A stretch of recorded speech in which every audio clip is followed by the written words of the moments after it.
Hello dear student, welcome. तो next topic हम लोग डिस्कस कर रहे हैं फाइनेंशियल मैनेजमेंट, राइट। तो जैसे TY BCom है, जो प्राइवेट कोर्स करते हैं ना, तो उसमें अलग अलग टॉपिक आता है, इसमें घुमा फिरा के दिया है ना। तो ये पेपर का हम लोग सॉल्व कर रहे हैं, ठीक है। क्या सॉल्व कर रहे हैं? Vertical balance sheet, okay. ये तुम्हारा क्वेश्चन दिया है, नकली क्वेश्चन है, ओके। 10-15 मिनट में सब सॉल्व हो जाएगा। कोशिश करता अच्छे से सॉल्व करा के समझा दूँ, राइट। तो पहले बेसिकली अपने को क्या देखने का, source of fund, application of fund. Source of fund मतलब पैसा कहाँ से आया, और एप्लीकेशन मतलब कंपनी ने कहाँ खर्चा किया है। तो सोर्स मतलब बंदोबस्त कर रही है, और ये मतलब खर्चा कर रही है। तो बंदोबस्त दो तरीके से होता है, एक शेयर होल्डर फंड, एक बोरो फंड। शेयर होल्डर मतलब खुद का पैसा होता है, बोरो मतलब कर्जा होता है, और फिक्स एसेट मतलब जो लॉन्ग टाइम, फिर इन्वेस्टमेंट, मतलब ऐसा पूरा दिया। अभी तुमको एकदम खिचड़ी लग रहा है। जब एक एक चीज़ का मतलब आता है कि पोस्टिंग करेंगे, और जब मैं कैलसी उठा के टोटल करूँगा ना, तब तुम्हारा पूरा डाउट क्लियर हो जाएगा, ओके। तो आओ स्टार्ट करते हैं। देखो दीपेश, क्या दिया? इक्विटी शेयर और प्रेफरेंस शेयर्स, है ना। तो ये क्या दिया है? Share capital. क्या दिया है?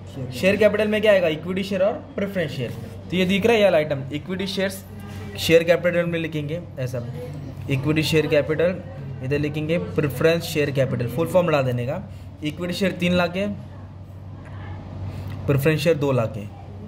तो शेयर कैपिटल में क्या आएगा? इक्विटी शेयर और प्रेफरेंस शेयर, कंपनी का खुद का पैसा। फिर इधर देखो दिया general reserve, profit and loss, security premium, है ना। ये कंपनी का रिजर्व एंड सरप्लस में आएगा, कंपनी का जमा पूंजी, कंपनी का जमा किया पैसा, राइट। तो इधर आएगा जनरल रिजर्व, कोई भी रिजर्व आएगा, सब जमा किया पैसा ना। General reserve, profit and loss, security premium, ये कोटे येणार आपले रिजर्व एंड सरप्लस। तो जनरल रिजर्व कितना है? 70,000, ओके। इसको टोटल बाहर डाल दो, तो 3 और 2 लाख कितना हो गया? 5 लाख, है ना। इसके लिए सेकंड कॉलम है ना। तो जनरल रिजर्व दिया है 70,000, तो इधर लिख देंगे 70,000। फिर दिया प्रॉफिट एंड लॉस 1,10,000। फिर दिया सिक्योरिटी प्रीमियम, मतलब एक्स्ट्रा पैसा कंपनी ने वसूल किया। जो भी कंपनी का रिजर्व रहेगा, जमा किया पैसा रहेगा, रिजर्व सरप्लस में आ जाएगा। अब इधर दिया डिबेंचर्स। क्या दिया है? तो डिबेंचर्स कंपनी का कर्जा होता है, इसको बोरो फंड बोलते हैं। बोरो फंड मतलब उधार लिया कंपनी ने। तो डिबेंचर्स आएगा, बैंक लोन आएगा, किधर आएगा? बोरो फंड में आएगा। तो डिबेंचर्स अपना कंपनी का कर्जा होता है, लॉन्ग टर्म कर्जा होता है। तो इधर आता है सिक्योर अनसिक्योर, फिलहाल डायरेक्ट लिख दो। डिबेंचर्स 1.5 लाख दिया ना, तो इसको डायरेक्ट बाहर डाल देता, ठीक है। मैं अंदर लिख लो, बाहर लिख लो, सब समझा दूंगा, ठीक है, टेंशन नहीं लेना। तो डिबेंचर्स हो गया, ठीक है। तो इधर आएगा शेयर कैपिटल, रिजर्व सरप्लस। अब अपन ना डोर बंद कर दो जरा, ओके। रिजर्व सरप्लस इधर आएगा, डिबेंचर्स और बैंक लोन। अब इधर छोटा मोटा कर्जा दिया है, दिख रहा है आपको, creditors, bills paper, provision for tax, ये छोटा मोटा कर्जा है, इसको करंट लायबिलिटीज बोलते हैं। तो ये वर्किंग कैपिटल है। What is working capital? Current asset minus current liability, छोटा मोटा एसेट, छोटा मोटा लायबिलिटी। तो करंट लायबिलिटीज इधर आएगा। इधर बोलेगा तो ये 3 आइटम है ना, इधर आएंगे क्रेडिटर्स, बिल्स पेबल और टैक्स। तो क्रेडिटर्स कितना है? 37,000, bills payable 69,000, provision for tax 43,000, ठीक है। ये तुम्हारा छोटा मोटा कर्जा है, करंट लायबिलिटीज में आएगा। तो अभी अपने लोगों ने क्या किया है? इधर की पोस्टिंग किया है। अब इधर की पोस्टिंग करेंगे। तो इधर क्या दिया? Land and building, plant and machinery, motor का, फर्नीचर। तो बंगला, गाड़ी, बैंक बैलेंस सब एसेट होता है ना। तो एप्लीकेशन ऑफ फंड मतलब फंड कहाँ का डाला। तो एक होता है फिक्स एसेट। क्या होता है? फिक्स में 2 आता है, टेंजिबल और इनटेंजिबल। टेंजिबल मतलब जिसको देख सकते हैं, इनटेंजिबल जो देख नहीं सकते पर एसेट होता है। तो इनटेंजिबल में गुडविल आता है, कॉपीराइट आता है, पैटेंट्स आता है, ट्रेडमार्क आता है। तो ये 4 आइटम है ना, 4, ये तुम्हारा क्या है? फिक्स एसेट है। तो land and building, plant and machinery, motor car और फर्नीचर। तो लैंड एंड बिल्डिंग कितना? 3.5 लाख, प्लांट एंड मशीनरी 2,25,000 और motor car 1 lakh, furniture 28,000, okay. इधर क्या क्या आएगा? गुडविल, वैसे लिख देता, कॉपीराइट, पैटेंट्स, फिलहाल नहीं, इसके लिए डैश मार देंगे ना हम लोग। तो इसको टोटल में अभी बाद में डालने वाला हूँ, पहले पोस्टिंग करें, राइट। इन्वेस्टमेंट एक हेडिंग है, देखो फिक्स एसेट, दूसरा इन्वेस्टमेंट। क्या दिया है? इन्वेस्टमेंट। इन्वेस्टमेंट किधर आ जाएगा? बाहर आ जाएगा, राइट। तो कितना दिया इन्वेस्टमेंट? 75,000, लॉन्ग टर्म इन्वेस्टमेंट में आएगा 75,000, लॉन्ग टर्म इन्वेस्टमेंट, ये वाला अमाउंट बाहर डाल दिया, सिंपल। अब इसके बाद देखो ना, ये 3 आइटम है ना, ये तुम्हारा करंट एसेट्स है, छोटा मोटा एसेट्स है ना। वर्किंग कैपिटल, छोटा मोटा एसेट्स, छोटा मोटा लायबिलिटी। तो छोटा मोटा लायबिलिटी यहाँ मिला ना, तो छोटा मोटा एसेट्स आएगा, stock, cash balance, bank balance, prepaid, advance, debtor, bill receivable, वो इधर आएगा ना। इधर क्या दिया अपने को? स्टॉक, इधर लिखेंगे स्टॉक। स्टॉक के बाद दिया डेटर्स, और इधर दिया है कैश। क्या दिया है? कैश। तो स्टॉक कितना दिया? 1,07,000,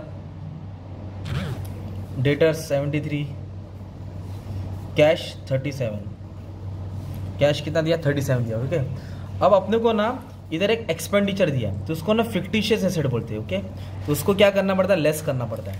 तो फिक्टिशियस किससे माइनस करेंगे, जो जमा किया पैसा ना शेयर कैपिटल रिजर्व सरप्लस उधर से माइनस करेंगे। तो इधर क्या आएगा, प्रीमियरी एक्सपेंस आएगा, शेयर इश्यू एक्सपेंस आएगा, डिस्काउंट ऑन शेयर आएगा। तो इसके 3-4 आइटम तुमको याद करना पड़ेगा। एसेट्स के नीचे जो एक्सपेंस रहता है ना वो यहाँ लेस करेंगे। तो इधर लिख दिया मिसलेनियस एक्सपेंडिचर, कितना दिया एक्सपेंडिचर 9000 दिया, ये इसके अंदर माइनस होता है। ओके, इसके लिए ब्रैकेट डाल दिया। अभी हम लोग टोटल करेंगे, एक एक पार्ट सीखेंगे, टोटल से पूरा नाम याद हो जाएगा। ठीक है, तो सबसे पहले सोर्स ऑफ फंड, कहाँ से पैसा आया, तो 2 तरीके से पैसा थे, खुद का पैसा, एक उधारी का पैसा। तो खुद के पैसे में शेयर कैपिटल आएगा, जमा किया पैसा आएगा और खर्चा माइनस करेंगे ना। तो ये 3 आइटम से ये खर्चा माइनस करके ना मैं अमाउंट बाहर डाल देता हूँ। तो 70,000 क्या जमा किया पैसा है, जनरल रिजर्व 1,10,000 और 25,000, ये तीनों ऐड किया, उसमें तो 9,000 क्या कर दूंगा, माइनस कर दूंगा। तो मिला 1,96,000। तो 1,96,000 तुम्हारा क्या हो गया, कट पिट करके अमाउंट है। तो इसमें से ऊपर वाला आइटम ऐड कर देंगे ना, 5 लाख और 1 लाख ऐड कर देंगे, 5 और 1 6, 6,96,000। तो इसको बोलते हैं नेट वर्थ, या बोलते हैं शेयर होल्डर फंड, या बोलते हैं ओन फंड, खुद का पैसा, मतलब खुद का पैसा है। तो क्या क्या सब ऐड किया हूँ, सिर्फ ये माइनस किया। आप लोग एकदम सिंपल तरीके से भी करते हैं, अगर ये टोटल नहीं डाला तो भी चलेगा, ये सब ऐड करो और ये माइनस करो, डायरेक्ट यही अमाउंट आएगा। तो ये हो गया अपना शेयर होल्डर फंड। क्या हो गया, शेयर होल्डर फंड। अभी बोरो फंड मतलब उधारी का पैसा, डिबेंचर्स, बैंक लोन, तो ये अकेले 10 के लिए बाहर डाल दिया ना। तो खुद का पैसा और उधारी का पैसा, ये दोनों को ऐड करेंगे तो अपने को मिलेगा कैपिटल एम्प्लॉयड, इतना रुपये उन्होंने बिजनेस में लगाए। तो 696 okay, plus own fund plus borrow fund, खुद का और उधारी का दोनों को ऐड करेंगे तो अपनों को मिला 8,46,000। कितना मिला, 8,46,000। ये हो गया कैपिटल एम्प्लॉय, अपना क्या हो गया, कैपिटल एम्प्लॉय। अब ये पैसा कहाँ का खर्चा क्या, इधर हिसाब बताएंगे ना। तो पहला आएगा फिक्स एसेट, क्या आएगा, फिक्स में टेंजिबल और इनटेंजिबल। तो इसको ऐड करके टेंजिबल मिलेगा, क्या दिया है 3.5 लाख। तो मान लो ये आ गया 7,03,000। इनटेंजिबल कुछ नहीं है ना, तो डैश मार दिया। इन दोनों को ऐड करेंगे तो 7,03,000 बाहर आ जाएगा, इन दोनों को ऐड करेंगे तो 7,03,000 किधर आ जाएगा, बाहर आ जाएगा। तो ये अपना हो जाएगा टेंजिबल एसेट्स। क्या हो जाएगा, टेंजिबल। अमाउंट चेक कर लो, 3.5 लाख, 2,25,000, 1 लाख और 28,000। 3.5 लाख, 2,25,000, 1 लाख, 28,000, 7,03,000। ओके, इन्वेस्टमेंट कितना दिया, 75,000 दिया। अभी हम लोग को वर्किंग कैपिटल निकालना है, क्या निकालना है, तो what is working capital, current asset minus current liability. तो इसको ऐड करके इधर डालेंगे और इसको ऐड करके इधर डालेंगे, ये दोनों को माइनस करके बाहर डालेंगे। तो ये है 1,07,000 प्लस 73 प्लस 37,000, ये हो गया करंट एसेट्स। क्या हो गया अपना, करंट एसेट्स, छोटा मोटा एसेट।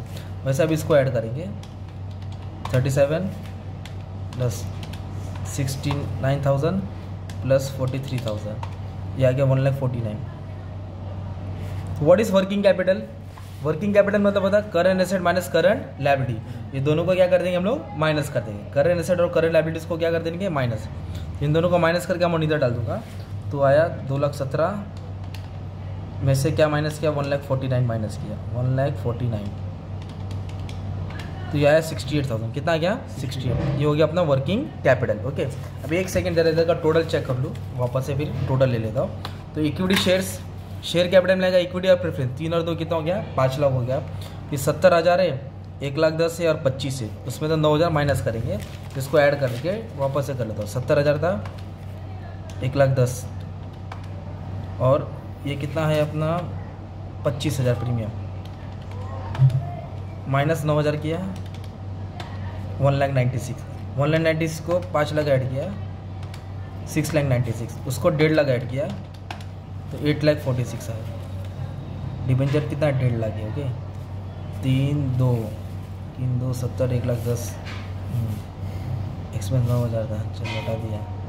डिबेंचर्स 1.5 लाख है, तीनों कर्जा 37,96, 3.5, 2, 25, 1 लाख 28,000। इन्वेस्टमेंट 75, 1,07,000, 73, 37। तो अब इसको बैलेंस करके चेक करते कितना आता है। तो एप्लीकेशन ऑफ फंड में क्या करना है अपने को, फिक्स एसेट को ऐड कर देंगे, राइट। तो फिक्स एसेट कितना है, 7,03,000 प्लस 75,000 और प्लस 68, क्या ऐड करेंगे प्लस 68, तो देखो आंसर टैली हो गया ना, सेम आ गया ना, ये और ये आंसर सेम आ गया है ना, 8,46,000 8,46,000, मतलब सम तुम्हारा टैली हो गया, ठीक है। तो 10 मिनट में तुम्हारा सम टैली हो गया, तो तुमको आधे घंटे के अंदर एक सम सॉल्व करने का 15 मार्क का, तो ये फॉर्मेट याद करने का था। तो एप्लीकेशन ऑफ फंड में क्या आता है, फिक्स एसेट, टेंजिबल और इनटेंजिबल, इन्वेस्टमेंट और working capital. What is working capital, current asset minus current liability, इसको उसको माइनस करके आया, ये तीनों पट्टे को ऐड करके आंसर आ गया ना। तो कहाँ से पैसा आया, एक सेकेंड ना, तो कहाँ से पैसा आया और कहाँ का खर्चा किया, राइट। तो सोर्स ऑफ फंड में शेयर होल्डर फंड आएगा, बोरो फंड आएगा, खुद का पैसा उधारी का पैसा, और कहाँ अप्लाई किया, fix asset, investment, working capital. What is working capital, current asset minus current liability, ठीक है। Thank you.